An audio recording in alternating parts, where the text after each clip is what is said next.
Mère ou la mutation de la mort, chapitre 7, l'automatisme conscient. La traversée de la deuxième trame est à la fois ce qu'il y a de plus simple et de plus difficile.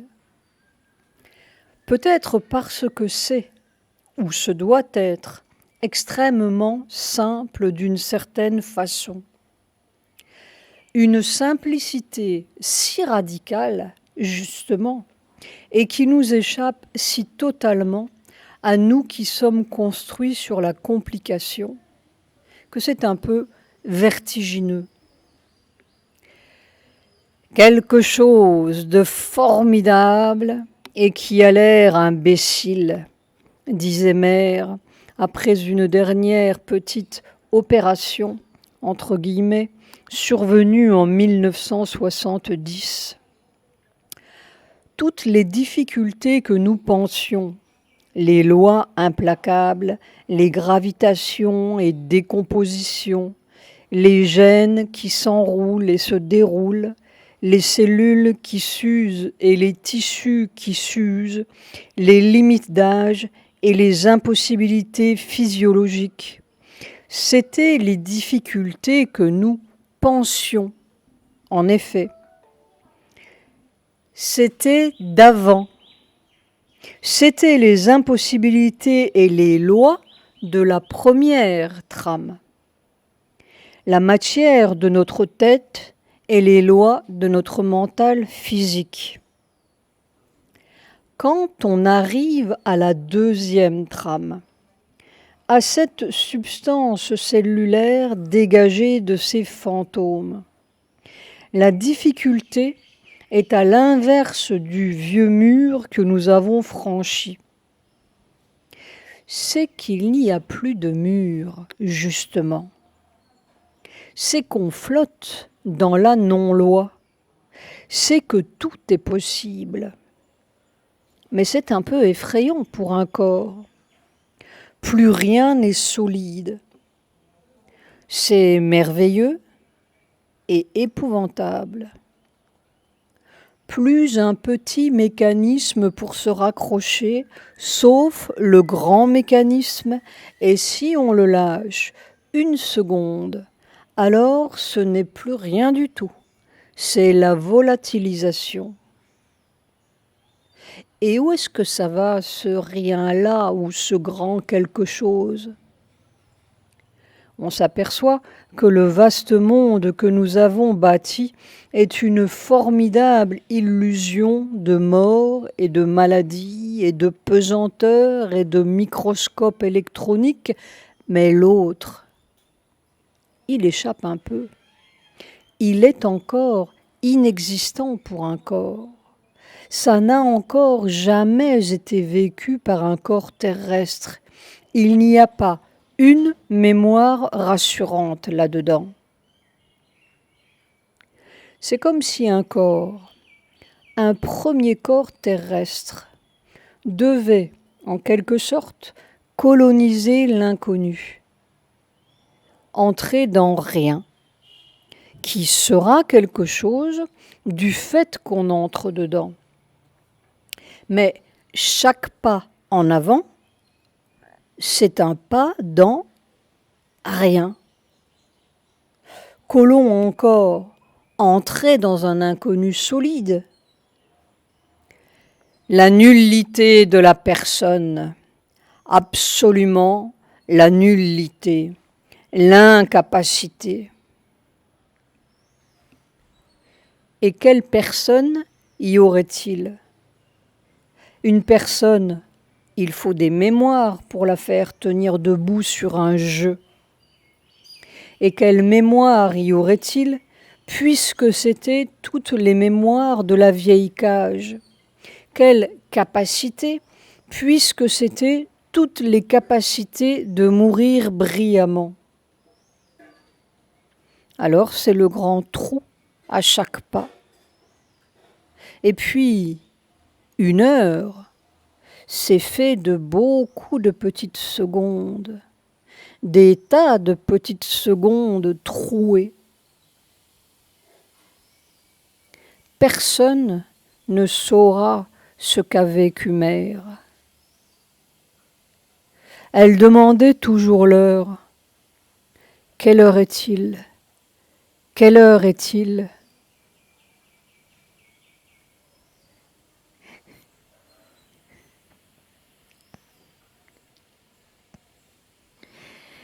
Et on trouvait qu'elle exagérait ou qu'elle radotait.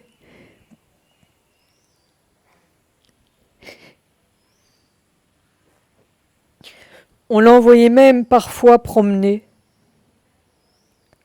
jusqu'au jour où elle n'a plus demandé l'heure. Vraiment, c'est la conscience des cellules qui doit changer. Tu comprends? Et nous n'avons pas de mots pour exprimer ça, parce que ça n'existe pas sur la Terre. C'est une autre personne à construire, une personne cellulaire. Qu'est-ce qui peut se passer dans un corps pareil?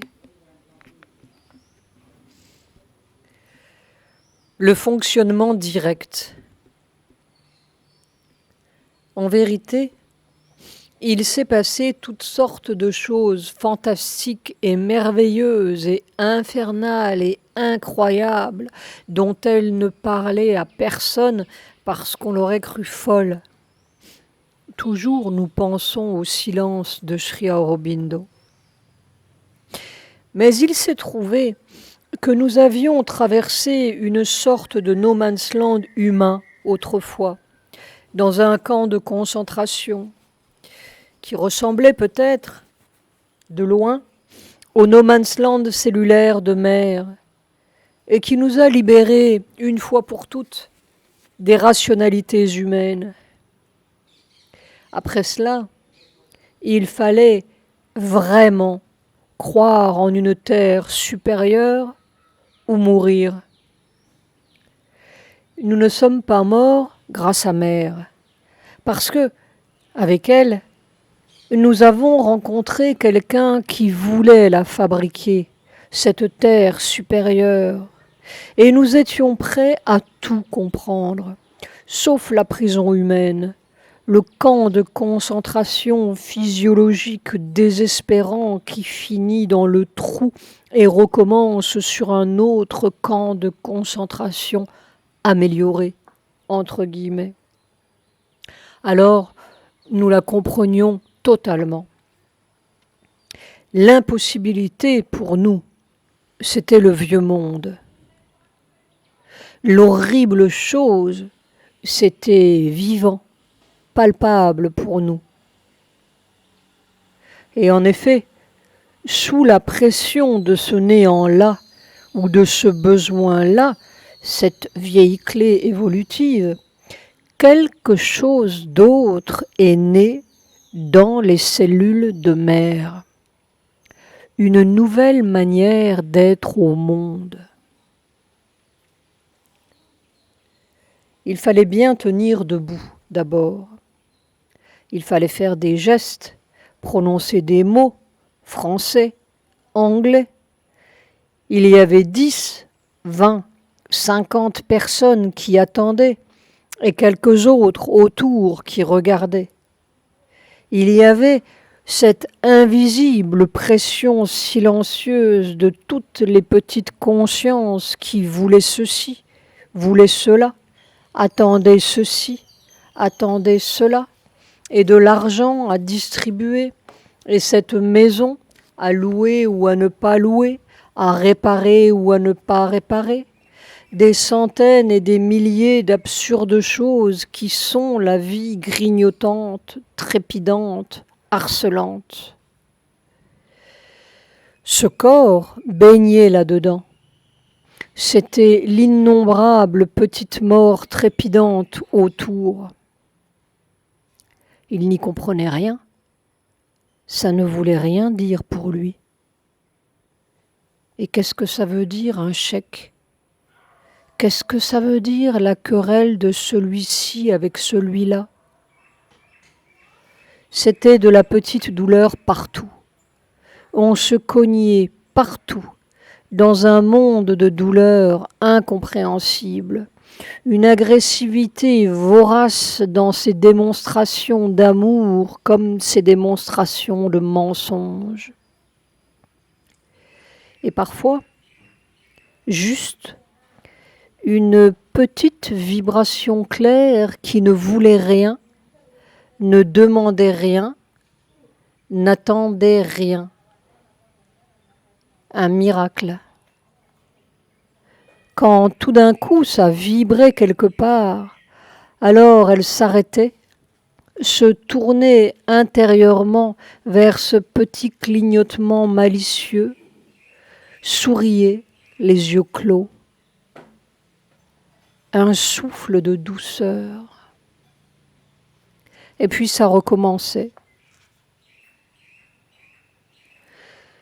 Quand nous étions silencieux près d'elle, à tâtonner dans le nouveau monde, on la sentait s'étendre dans cette immense douceur tranquille et si formidablement puissante. Et si par hasard, une seconde, dans un moment de fléchissement, une pensée s'approchait de nous, simplement à la périphérie, à une distance, instantanément, elle avait un sursaut. Tout son corps se ressaisissait et elle ouvrait les yeux. Quelle heure est-il ? Une pensée était un choc là-dedans, la plus innocente pensée. La pensée, c'est l'ennemi, disait-elle, l'ennemi des cellules. 10 fois nous avons vu cela. C'est le dévorement pour elles. Pendant des millénaires, elles ont été dans cet hypnotisme dévorant. Une pensée, c'est le maître.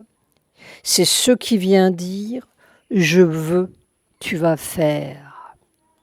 Il fait froid, tu vas être malade. Il fait chaud, tu vas être malade. Il est tard, tu vas être fatigué. C'est le monde de douleur instantanée, le vieil esclavage qui recommence. Et tu vas prendre de la coramine, autrement ton cœur va s'arrêter et tu vas... Elle s'est battue, débattue là-dedans. Elle a vécu chaque seconde dans la mort. Non, elle a vécu la mort. Vivre, entre guillemets, c'était la mort à chaque instant. Du moins, vivre comme ils le voulaient tous autour. Un jour, nous parlions avec elle du développement de l'expérience et elle nous expliquait un fonctionnement, un autre fonctionnement. Puis, par quelque absurde vieille habitude humaine, nous avons voulu savoir ce qui se passerait dans l'avenir. Toujours cette manie de l'avenir quand on n'est même pas capable de vivre la seconde. Et comme elle nous aimait bien, elle a cherché à savoir, fermer les yeux, concentrer le regard là-dedans, et soudain, d'un seul coup, elle est sortie de là, a tiré son châle comme si elle étouffait, elle était moite à s'évanouir. Voilà, tu vois comment c'est. Maintenant que j'essaie de savoir, j'ai une chaleur tellement étouffante que j'ai l'impression que je vais mourir. Voilà. Tu comprends ? Et c'est exactement cela. Un monde où on ne peut pas essayer de faire, ni même vouloir faire. Un monde où plus rien n'est mu par le mental. pas même pour lever une cuillère et la porter à sa bouche. On ne sait, entre guillemets, rien et on ne peut rien. Mais dès que c'est nécessaire, c'est su, c'est-à-dire que c'est fait. Savoir, c'est faire.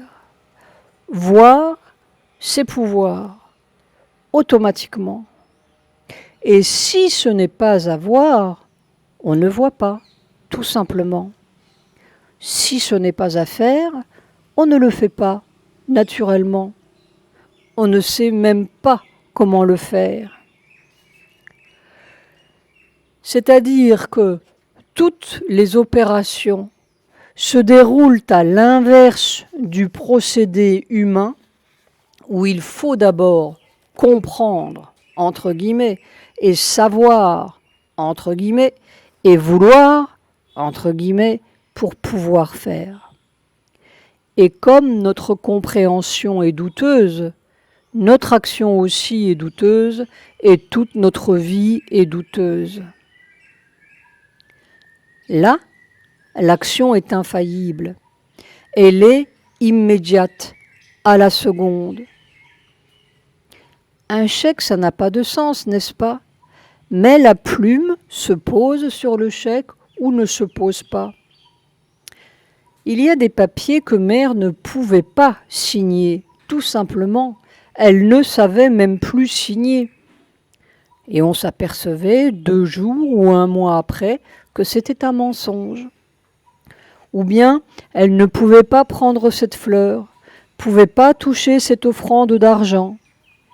C'était plein de calculs et de poison derrière. Et dans les détails les plus microscopiques, les plus insignifiants, entre guillemets, elle savait ou ne savait plus, voyait ou ne voyait plus, parlait ou ne parlait plus. Par exemple, si on ne veut pas que je dise quelque chose, au lieu de passer par une pensée « non, il ne faut pas dire », je ne peux plus parler. Et toutes sortes de choses comme cela. Le fonctionnement est direct. Plus rien ne passe par le mental. Le mental perd son rang usurpé de créateur et d'impulseur. L'action supramentale est décidée en sautant par-dessus le mental. Le mental est une zone immobile de transmission.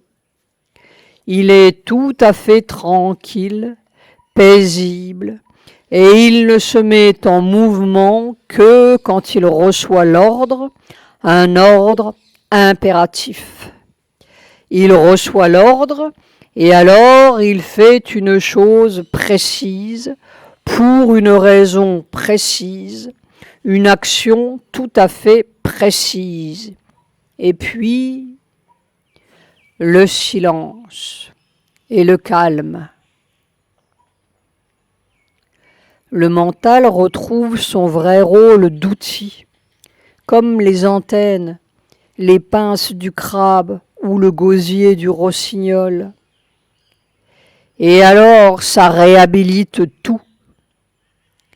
C'est seulement le bourbier qu'on en a fait qui cesse.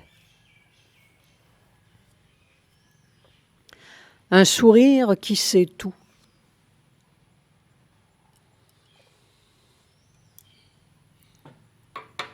C'était un long apprentissage du fonctionnement direct qui n'est devenu parfait vraiment qu'au bout de longs tâtonnements, après le tournant de 68, quand tout le mental s'est retiré, sauf celui des cellules. Mais en réalité, ce n'était pas quelque chose à apprendre, comme on apprend le judo ou la natation. C'était une façon d'être qui faisait le fonctionnement automatique et juste. Ou peut-être une façon de non-être, d'inexister. Une transparence qui fait que ça coule tout naturellement dans un sens ou dans un autre. Plus on est inexistant, plus on est total, plus je disparaît, plus c'est la totalité de l'univers qui est là. Plus on ne sait rien, ne veut rien, ne décide rien, plus c'est la connaissance totale, la vision partout, dans tous les coins et les recoins de l'univers. On est au centre de tout parce qu'on est dans le centre. Alors on sait, alors on fait. C'est le corps qui sait, c'est le corps qui voit. Ce sont les innombrables petites cellules partout. Tout communique, tout est là.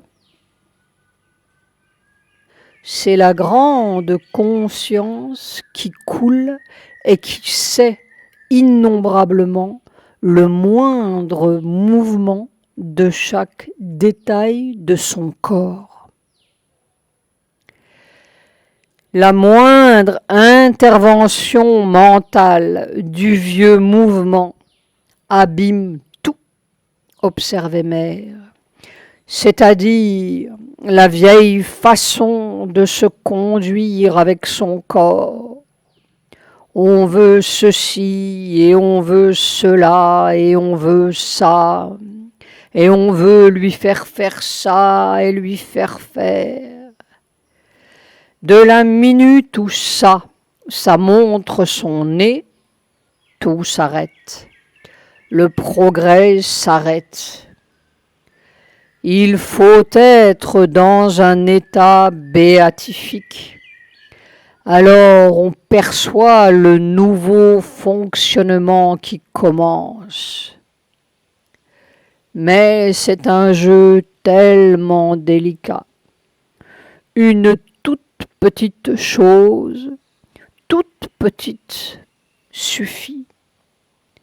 Simplement un mouvement ordinaire, le mouvement du fonctionnement ordinaire.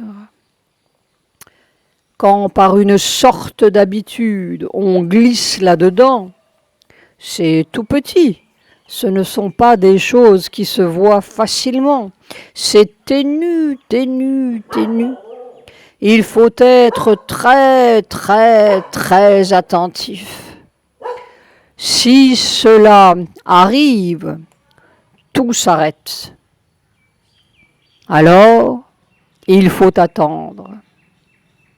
Il faut attendre que cela veuille bien s'arrêter, c'est-à-dire entrer en contemplation, refaire tout le chemin.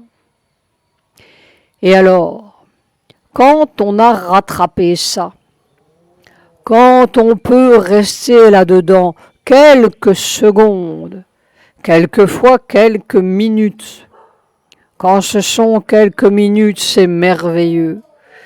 Tout va. Et puis encore, ça s'enraye, encore tout a recommencé.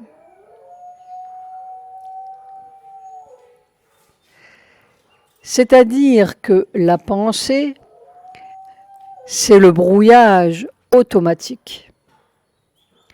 Le monde mental, c'est le monde du brouillage. Et naturellement, comme tout est brouillé, il faut inventer des tas de complications pour débrouiller l'embrouillement, ou plutôt embrouiller un peu plus le débrouillement. C'est le monde où on ne sait rien directement, où il faut tout prévoir, tout organiser. C'est la grande organisation de l'embrouillement. Tandis que là, Il n'y a rien à prévoir. Prévoir quoi?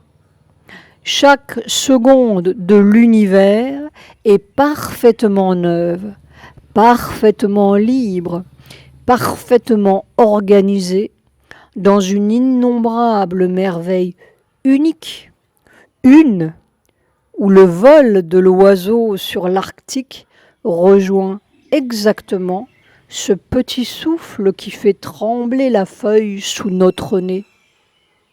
C'est un mouvement, juste à la seconde. Il n'y a qu'à vivre cette seconde, c'est tout. Ou plutôt, être cette formidable seconde dans tout. Et ça, dans les cellules du corps. Ça commence à obéir à une autre loi, remarquait Mère. Par exemple, savoir juste à la minute ce qu'il faut faire ou ce qu'il faut dire, ce qui va arriver. S'il y a la moindre attention ou concentration pour le savoir, ça ne se produit pas. Si on est comme cela, simplement, dans cette sorte d'immobilité intérieure, alors, pour tous les petits détails de la vie, juste à la minute nécessaire, on sait.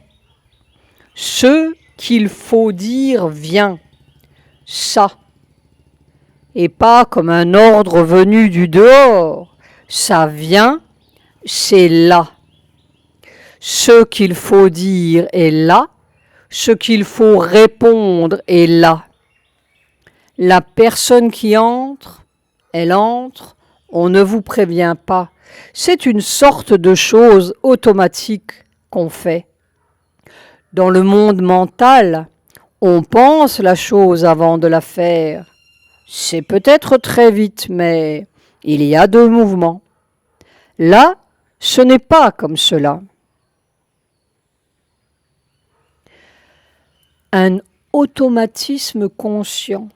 C'est ainsi que Sri Aurobindo définissait la vie supramentale. Au lieu de l'automatisme inconscient de l'animal et de l'atome, c'est le même automatisme dans la pleine lumière. Et c'est le grand rythme universel, dans le moindre détail, à chaque seconde, le grand rythme pour tout. Il n'y avait plus que ça, quelque chose, comment dire. C'est le mot anglais « smooth » qui donne le plus l'impression. Doux, régulier, tout à fait smoothly, tout, sans exception. La toilette, se nettoyer les dents, se nettoyer la figure, tout. Il n'y a pas de grand et de petit, d'important et de pas important. Et c'est quelque chose de si uniforme dans sa multiplicité. Plus de heurts, ni de grincements, ni de difficultés, ni quelque chose qui avance dans un mouvement si doux, sans résistance. Je ne sais pas. Et ce n'est pas une intensité de félicité, ce n'est pas cela. Ça aussi, c'est si égal, si régulier, et pas uniforme, c'est innombrable. Mais c'est tout comme cela dans un même rythme. Le mot rythme est violent. Et ce n'est pas une uniformité, mais c'est quelque chose qui est si égal et qui donne l'impression d'être si doux, n'est-ce pas? Et avec une puissance formidable dans la moindre chose. Plus de souvenirs, plus d'habitude.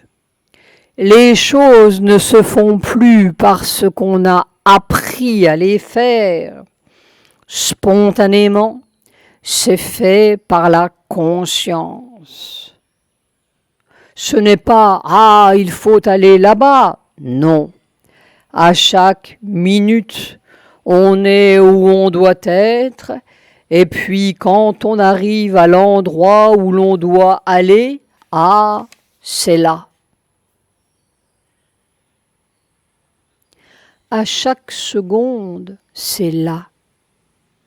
À chaque seconde, on est où on est peut-être.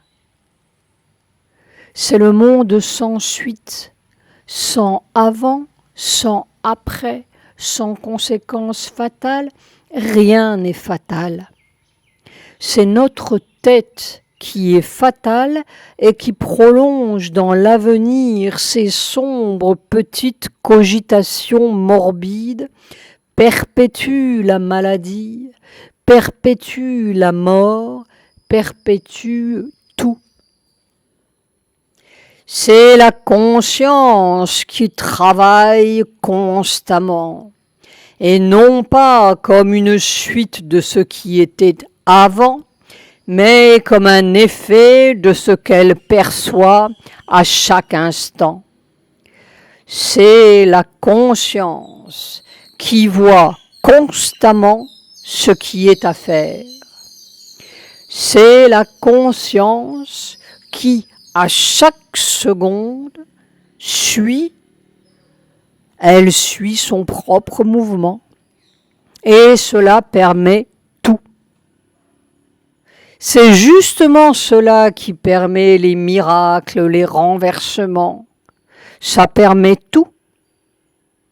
C'est juste à l'opposé des créations humaines. Plus rien n'est enfermé. Chaque seconde, totale, pure. Nous avons tout bouclé dans notre tête, même le temps et l'espace et les chromosomes. Mais le monde n'est pas comme cela.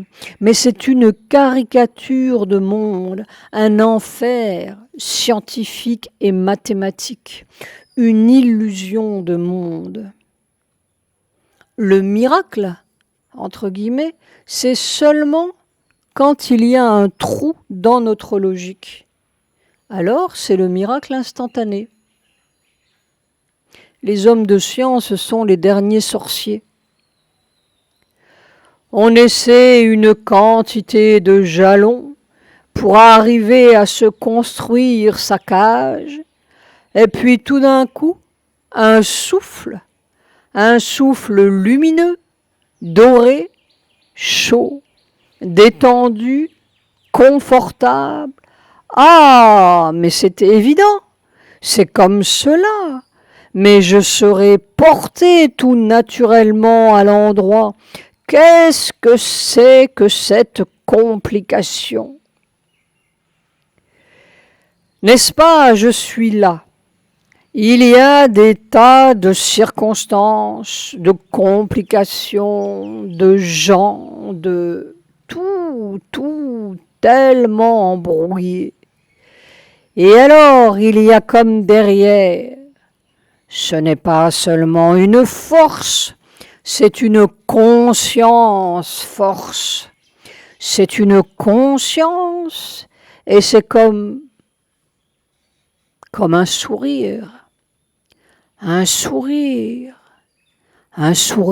qui sait tout. C'est cela, n'est-ce pas? Le sourire du prochain monde. Je suis sûr que c'est le passage de cette vie à cette vie avec un grand V. Quand on sera tout à fait de ce côté-là, oh, on cessera de spéculer, de vouloir expliquer, de vouloir déduire, conclure, arranger. Tout cela, ce sera fini. Si on savait être, être, être simplement, être.